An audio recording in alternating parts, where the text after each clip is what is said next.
क्षितौ षट्पञ्चाशत् द्विसमधिकपञ्चाशदुदके हुताशे द्वाषष्टिः चतुरधिकपञ्चाशदनिले दिवि द्विषट्त्रिंशत् मनसि च चतुष्षष्टिरिति ये మయూఖాస్తేషామప్యుపరి తవ పాదాంబుజయుగం.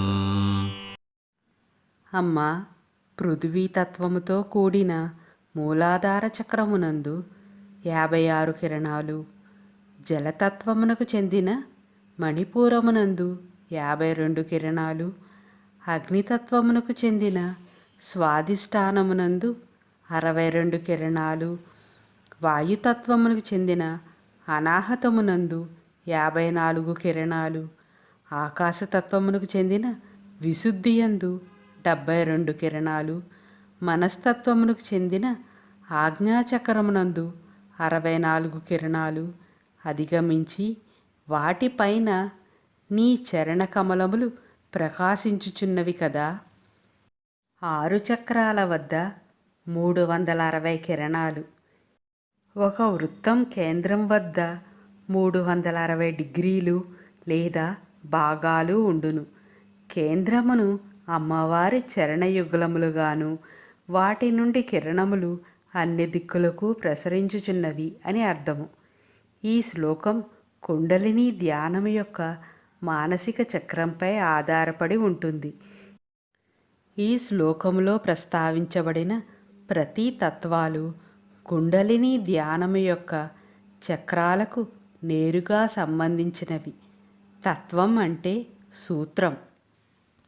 ఈ శ్లోకములో సూచించబడిన వివిధ సంఖ్యలు కలిపి 360 వరకు ఉంటాయి మరియు సంవత్సరములోని మొత్తం చంద్రదినాల సంఖ్యను లేదా ప్రతి తత్వము లేదా మూలకాన్ని అధిష్ఠించే దేవతలను సూచిస్తాయి. తాంత్రిక పూజ ఈ శ్లోకం యొక్క ప్రాథమిక బాహ్య అర్థం అనడంలో ఎటువంటి సందేహం లేదు. అమ్మవారి ఆరాధన స్థూల రూపంగాను సూక్ష్మ రూపముగాను 2 విధాలుగా ఉంటుంది. స్థూలమైన ఆరాధన అంటే ఆమెను వివిధ రూపాల్లో పూజించడం. సూక్ష్మమైన ఆరాధన అంటే ఆమె కుండలిని రూపాన్ని పూజించడం.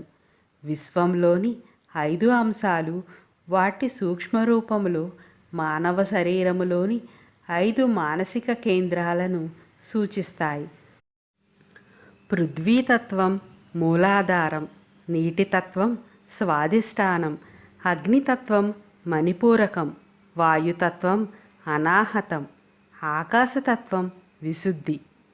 మానవులలో అతి ముఖ్యమైన మరియు ప్రత్యేకమైన మనస్సు 6వ మానసిక కేంద్రాన్ని ఏర్పరుస్తుంది. అదే సహస్రారం.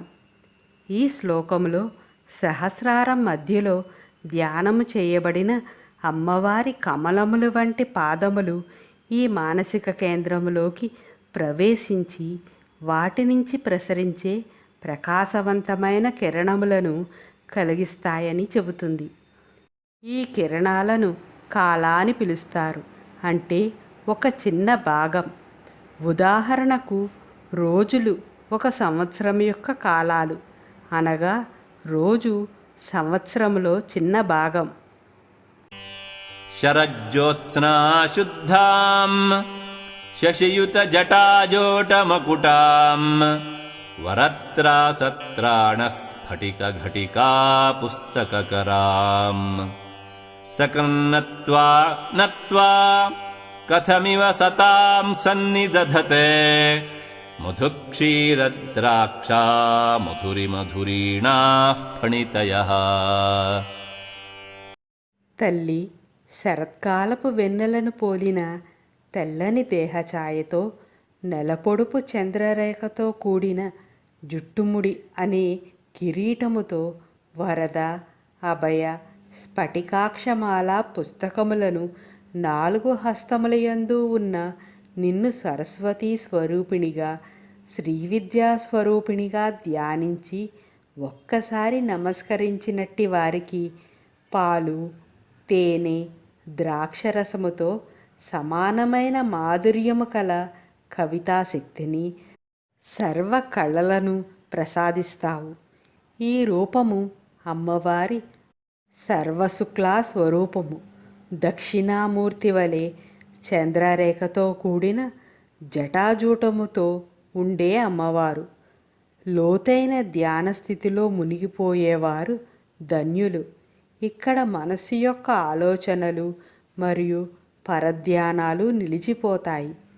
శక్తి లేదా దైవత్వముతో పరిపూర్ణ సహవాసము యొక్క ఈ స్థితిలో జ్ఞానము మరియు సిద్ధులు, వివిధ రకాల సృజనాత్మక శక్తులు అభివృద్ధి చెందుతాయి. కొంతమంది సాధకులు అప్రయత్నంగా కవిత్వం రాయగల సామర్థ్యాన్ని పొందుతారు. దివ్య దృష్టి శక్తులను, దివ్య శ్రవణ శక్తులను అభివృద్ధి చేసుకుంటారు. గొప్ప వక్తలు, కళాకారులు మొదలైన వారు అవుతారు. సుదీర్ఘ సాధన మరియు ధ్యాన కాలాలలో దాదాపు అప్రయత్నంగానే అనేక సృజనాత్మక మరియు ఆధ్యాత్మిక శక్తులను పొందుతారు. ఈ ప్రత్యేక శ్లోకములో శరదృతువులోని చంద్రుని లాంటి ముఖమును గూర్చి ప్రస్తావించడం బ్రహ్మరంధ్రము నుండి కురిపించే వెండి కిరణాల అద్భుతమైన మెరుపును సూచిస్తుంది. శరీరము, మనస్సు మరియు ఆత్మ యొక్క పరిపూర్ణ సమతుల్యత ఉన్న ఈ స్థితిలో తేనె, పాలు మరియు ద్రాక్ష రుచికి పోటీగా తీపి పదాలు ప్రవహించడంలో ఆశ్చర్యం లేదు. ప్రత్యామ్నాయ కోణంలో తీపి తేనె లాంటి తేనె అనేది బ్రహ్మరంధ్రం నుంచి వచ్చే అమృతం చినుకులను సూచిస్తుంది. దీనిని సిద్ధులు మరియు ఆధ్యాత్మికవేత్తలు వివిధ రకాలుగా పునర్జీవన శక్తులను కలిగి ఉన్నాయని మరియు భౌతిక శరీరం యొక్క వృద్ధాప్య ప్రక్రియను ధిక్కరించే కీలకంగా వర్ణిస్తారు. కవీంద్రాణాం చేతః కమలవనబాలాతపరుచిం భజంతే యే సంతః కతిచిదరుణామేవ భవతీం విరించి ప్రేయస్యాః తరుణతర శృంగారలహరీ గభీరాభిర్వాగ్భిః విదధతి సతాం రంజనమమీ. అమ్మా, బాలసూర్యుని అరుణ కిరణాలను పోలిన మేనిఛాయతో ఉన్న నిన్ను ఎవరు ధ్యానిస్తున్నారో వారి బుద్ధి అనే కమలముల ఉద్యానవనములో నీవు ఉదయిస్తున్నావు. అట్టి వారికి సరస్వతీదేవి యొక్క అనుగ్రహం కలిగి వారు గొప్ప కవులై అద్భుతమైన రచనలు చేస్తున్నారు. ఆ కవులు సత్పురుషుల యొక్క హృదయాలను వారి కవితల ద్వారా రంజింపచేస్తున్నారు. మునుపటి శ్లోకంలో శరజ్యోత్స్న అని అమ్మవారిని శ్వేతవర్ణ ఛాయగల దానిగా ధ్యానించినచో వచ్చు ప్రతిఫలం చెప్పబడింది. ప్రస్తుత శ్లోకమునందు అమ్మవారిని అరుణవర్ణ రూపిణిగా ధ్యానించినచో వచ్చు ప్రతిఫలం చెప్పబడింది. అరుణవర్ణంలో అమ్మవారిని ధ్యానించేవారు అద్భుతమైన సాహిత్య రచనలు చేయగలరు. వారి సాహిత్య రచనలు జ్ఞానులకు ఆనందాన్ని కలగజేస్తాయి. అమ్మవారిని ముదురు ఎరుపు రంగుతో ధ్యానం చేస్తే ఆమె ఇష్టపడుతుంది. ఎందుకంటే ఈ రంగు ఆమె కరుణను ప్రకటిస్తుంది. ఈ శ్లోకం కవి ఉంటే సరిపోదని చెబుతుంది.